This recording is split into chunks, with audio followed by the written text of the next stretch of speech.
Любителей поэзии и бардовской песни на прошедших выходных в Старом Осколе встречал 27-й международный фестиваль «Оскольская лира».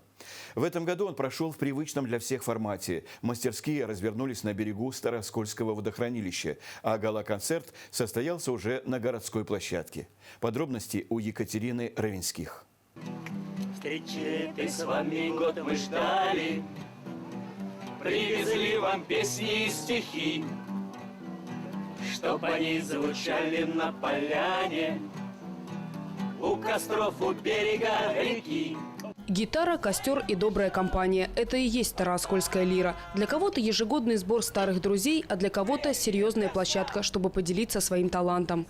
Приятно было, конечно, исполнять, приятно везде было как показать свое творчество. И ребята такие довольные остались у нас. С нами молодежь приехали, авторы-исполнители. Ну, все в шоке, честно говоря, вот от доброжелательности вот этого фестиваля. География фестиваля этого года довольно внушительная. Хотя костяк все же барды и исполнители Центрального Черноземья. Виктор Мазур на фестиваль приехал из Одессы. Он впервые на лире исполнял произведение своего собственного сочинения. И сразу успех – гран-при. Хотя, признается, побороться было с кем. Очень широк выбор между участниками. Очень разные участники. Это очень интересно. Очень интересно. И я думаю, что все живо. Эти слова подтверждают и жюри фестиваля. Выбор победителей, причем в каждой из 3 мастерских, был непрост. Совершенно необыкновенная лира. Очень много приехало сильных ребят. Особенно много сильных ребят на поэтической мастерской. Мы просто как вот члены жюри растерялись, потому что из 20 ребят 18 заслуживают высшего балла. Единственный способ понять, что стоит улыбки, это смотреть на мир с 4 его сторон.